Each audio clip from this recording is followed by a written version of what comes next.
Buenas noches a todos. Hoy les vengo a hacer el análisis jurisprudencial de la sentencia SP-117 del 2022, en específico del artículo 103 del Código Penal que habla sobre el homicidio. En este caso y en específico les vengo a hacer el desarrollo y les vengo a hablar sobre cómo la ira e intenso dolor pueden ser un atenuante en la conducta. Mi nombre es Nicolás Esteban Cepeda González y esta exposición y análisis es para la materia penal especial. Como elementos objetivos del tipo del artículo 103, tenemos que el sujeto activo es indeterminado singular, su sujeto pasivo es el ser humano vivo, el bien jurídicamente tutelado es la vida y la integridad personal. Como verbos rectores se tiene este tipo que es matar y admite los concursos homogéneo sucesivo, homogéneo simultáneo, heterogéneo sucesivo, heterogéneo simultáneo. También admite la tentativa y la coparticipación es en coautoría, determinador y complicidad. También tenemos que los elementos subjetivos del tipo es que la conducta, admite que la conducta sea realizada de manera dolosa. Pasando un poco más a la descripción de la sentencia que les traigo hoy, es emitida por la Corte Suprema de Justicia en su sala de casación penal y con fecha de emisión de 26 de enero del 2022 en la ciudad de Bogotá, Colombia. Como magistrado ponente tenemos que fue la magistrada Patricia Salazar Cuella, y con el número de sentencia SP-117 del 2022. La norma demandada en este caso es la violación directa por falta de la aplicación del artículo 57 del Código Penal, que más adelante les voy a mencionar, pero es la ira y es la atenuación por ira e intenso dolor. En el caso en concreto se presenta el artículo 103 que nos habla del homicidio, que en el Código Penal está así: el que matare a otro incurrirá en prisión de 13 a 25 años, hoy 208 meses a 450 meses, ley 599 del 2000. Como elementos objetivos y subjetivos del tipo, pero ya entrándonos en la sentencia, tenemos que como sujeto activo es el señor Eilberto Lozano Rodríguez y como sujeto pasivo tenemos al señor Luis Fernando Martínez. El bien jurídicamente tutelado es la vida y la integridad personal y como verbo rector tenemos matar. En este caso, pues no se presenta concurso y la tentativa tampoco se ve. Como coparticipación tenemos que se presenta la figura de autor de homicidio con el atenuante de ira e intenso dolor. Como elementos objetivos tenemos que la conducta fue realizada de forma dolosa.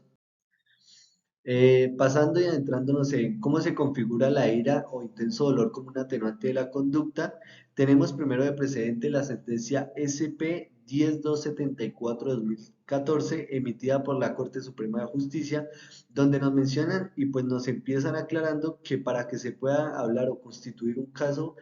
para que se dé el atenuante por ira o intenso dolor, tienen que constituirse tres requisitos fundamentales. Estos requisitos, primero es que la conducta sea causada por un impulso violento y que este impulso violento sea provocado por un acto grave e injusto, de lo que llega y surge la relación causal entre uno y el otro comportamiento. ¿Cuáles son estos comportamientos? El impulso agresivo y el actuar grave e injustificado del otro sujeto que pues hizo que se desencadenara todos estos sucesos. Tengo resaltados dos cuadros, primero porque se exige que sí o sí la conducta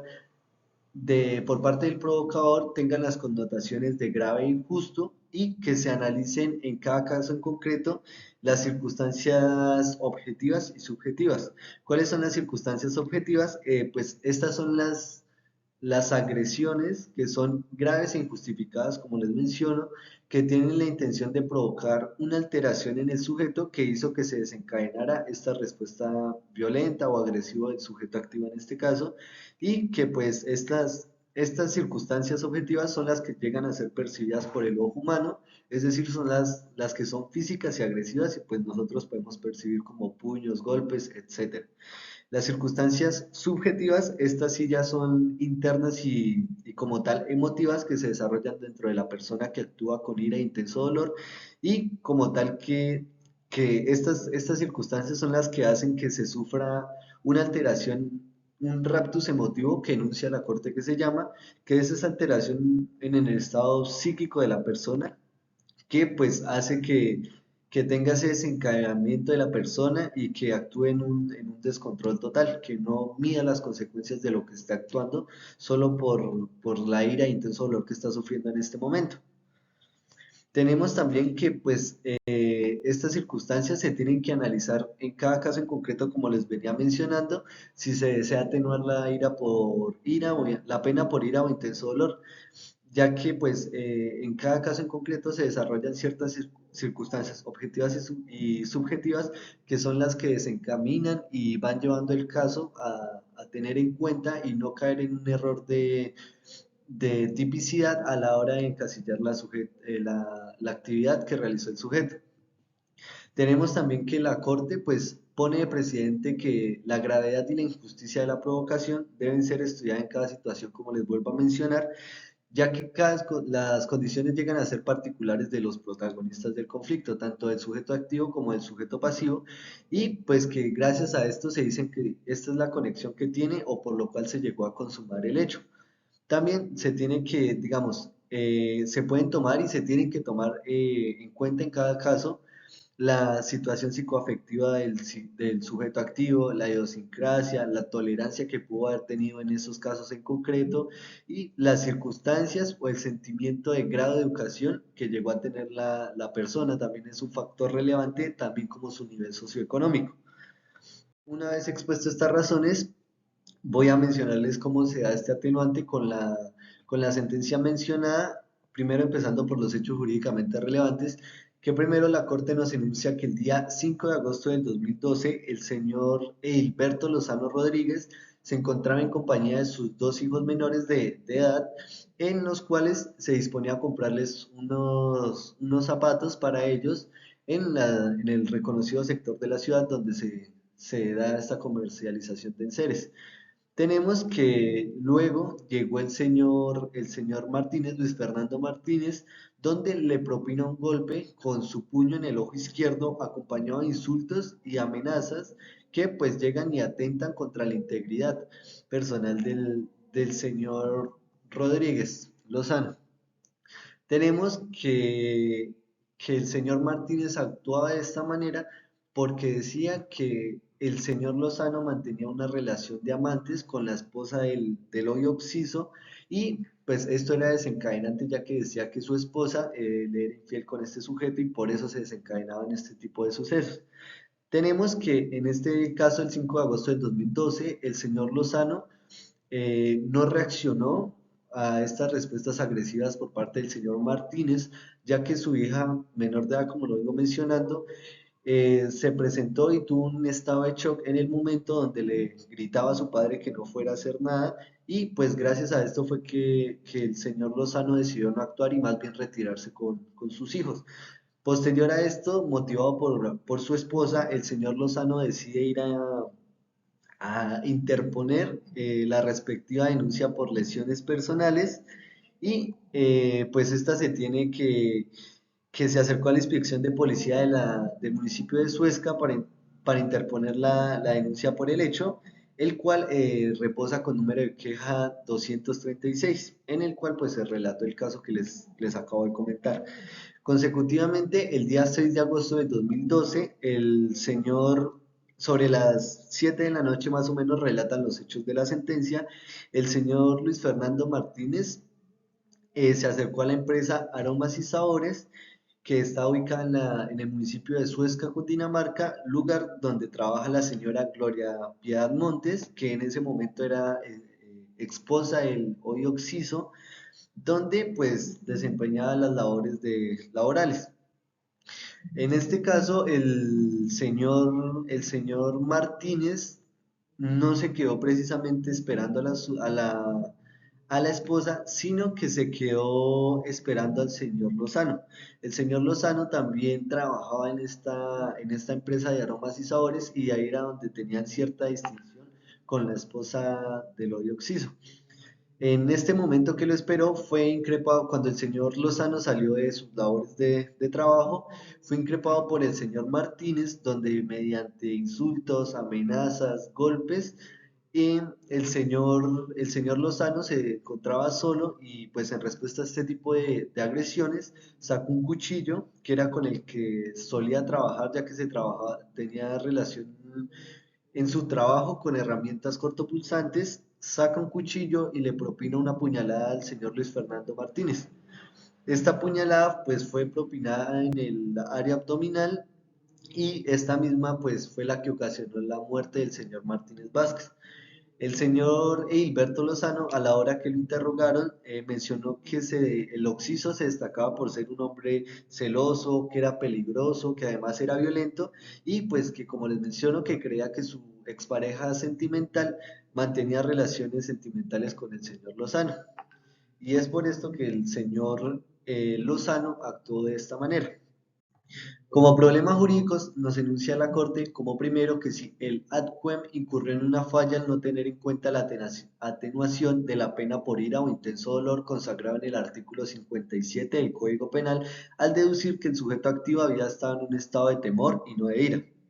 Como segundo, tenemos que si las agresiones físicas y morales que recibió el señor Hilberto Lozano Rodríguez son aptos para activar y sustentar una respuesta agresiva de ira o intenso dolor. Como tercero, tenemos que si el tribunal, perdón, falló en cuanto a la interpretación del caso fáctico al deducir que se constituía un caso de legítima defensa y no de ira o intenso dolor en la actuación del sujeto. Pasando, vamos a resolver esto con la obiter dicta y con la ratio decidendi. Primero tenemos que en la imputación y cuando se dieron los hechos y las instancias judiciales se destaca la procuradora delegada por parte de la Sala de Casación Penal, en la cual pues menciona que el procesado sí debió actuar de una manera distinta y no debió también haber perseguido al señor Martínez Vázquez para propinarle la puñalada en su área abdominal, sino que pues se le debió exigir otro tipo de conducta. Pero ¿qué pasa? Que pues se demuestra que este tipo de accionar tiene una estrecha relación que fue accionada y de un momento a otro fue incentivada por los hechos de incitación que les comenté en la diapositiva pasada. ¿Qué pasa? Estos hechos tienen las connotaciones de que son graves e injustas. Primero, ¿por qué? Porque lo agredía físicamente, moralmente, atentaba contra su familia, además de esto lo amenazaba, y pues además de esto se tienen como unos hechos consecutivos que fueron los del día anterior en los que también el señor hoy Oxiso había también agredido física y moralmente al señor Lozano.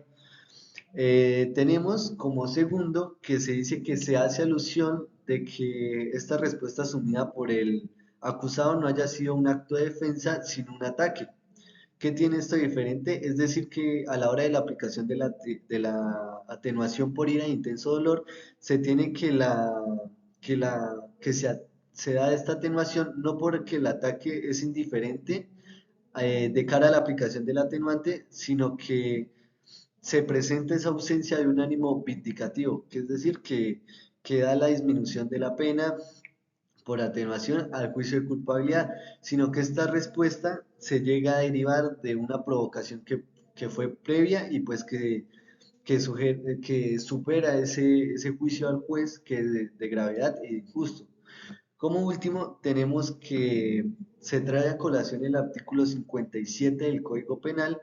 en el cual, pues, mediante un análisis por parte de la Sala Penal, se encuentra que sí reúne los requisitos y exigencias previstas, por lo cual los juzgadores incurrieron en esa violación directa a la ley sustancial por falta de la aplicación a la norma. Por ende, pues la Corte como tal sustenta y encuentra que es aplicable esta atenuante y se puede atenuar la pena por el motivo que el acusado actuó bajo esta circunstancia de ira e intenso dolor. Bueno, ya pasando a la ratio decidendi, tenemos que como primero la Corte menciona que el ADQUEM se incurre en una falla al mencionar que el sujeto activo dice que actuó con temor y no con ira al momento de cometer este tipo de conducta y que no se presentó esa perturbación emocional que requiere que la conducta sea realizada para que se dé la atenuación por ira e intenso dolor. ¿Qué dice la Corte? Que este tipo de argumentación llega a ser viciada argumentativamente, como lo denuncian ellos mismos, ya que como tal este artículo es preciso y claro a la hora de aplicación que se debe tener. Dice que el juez como tal incurre en una falla grave, ya que intenta presupuestar y predisponer los hechos a otro tipo penal para que no se le puedan dar esta atenuación por las circunstancias ya contadas. Tenemos que pues esto no puede ser una contradicción, ya que el artículo 57 es muy claro al mencionar que La ira e intenso dolor. El que realice la conducta punible en estado de ira o intenso dolor causados por comportamientos ajenos, graves e injustificados, incurrirá en pena no menor de la sexta parte del mínimo ni mayor de la mitad del máximo de la señalada en la respectiva disposición. Teniendo en cuenta esto del código y además de la jurisprudencia anexada, se tiene que el juez incurre en una falla, ya que no fue preciso a la hora de dar su decisión a la hora de tipificar esto, ya que pues se puso a anexar otro tipo de hechos diferentes a los que de verdadmente eran constituidos para la atenuación. Como segundo, tenemos que si se tuvo en cuenta las agresiones que sufrió el sujeto activo y que además de esto, como les mencionaba, también se tuvo en cuenta estas circunstancias como puede ser el nivel de educación, en los que menciona que el señor Edilberto Lozano no había pasado de tercer grado de primaria, además de que este era de origen campesino y que era trabajador de labores varias, donde pues constantemente tenía que estar trabajando con herramientas cortopulsantes. Tenemos que pues este tipo de acciones y este tipo de condiciones que ya trae la persona al tener estos encasillamientos, tenemos que la persona sí puede ser un gran sujeto para terminar de actuar así cuando se presenta unos actos injustos y graves, como pueden ser atentar contra su propia persona y más amenazándolo frente a sus propios hijos, si constituyen las repetidas agresiones con las connotaciones de graves e injustos. También tenemos que pues su condición anímica y que se presentaba en ese momento fueron las que llegaron a desencaminar una respuesta inmediata que fuera violenta y que pues desencadenara en este fatídico hecho. Como tercero, tenemos que el tribunal manifestó que Lozano no actuó con ira, sino que lo analizaron desde la perspectiva de que fuera una legítima defensa y pues la corte dice que pues el tribunal menciona que esto pues llegó a ser una acción o un actuar desproporcionado ya que el otro sujeto ni siquiera tenía armas. La corte pues fundamenta que en este caso no se llega a constituir como un escenario de legítima defensa, pero que pues no por eso el tribunal, perdón, debió desligar la acusación de que se pudiera presentar un atenuante por ira o intenso dolor, ya que pues no son dos instituciones que sean con consecuencias diversas, distintas y que pues los hechos son diferentes. La Corte menciona que se ofrece a sostener que la gente no obró con la finalidad de defenderse, sino que sus actos iban era encaminados de verdad, iban dirigidos a causar un daño en la integridad física del señor Martínez Vázquez por los hechos consecutivos realizados los días anteriores y ese mismo día que pues se desarrolló todo el caso. Como siguiente tenemos que la Corte, al analizar estas proposiciones y todos estos argumentos presentados, tenemos que primero decide casar parcialmente la sentencia de segunda instancia a fin de declarar penalmente responsable al señor Hilberto Lozano Rodríguez como autor de homicidio cometido en circunstancias de ira e intenso dolor. ¿Qué pasa? ¿Qué sucede con esto? Que pues se le reduce la pena, como les leí ya en el artículo 57 del Código Penal, a la pena no menor de la sexta parte del mínimo ni mayor de la mitad del máximo. Es decir, que quedaría condenado a las penas de prisión e inhabilitación para el ejercicio de derechos y funciones públicas por 34,6 meses de prisión. Esto ya lo analizaremos en la dosificación de la pena, pero lo tiene en cuenta la Corte porque el sujeto activo de la conducta no tenía ni siquiera antecedentes penales, por eso se sitúa en el primer cuarto mínimo.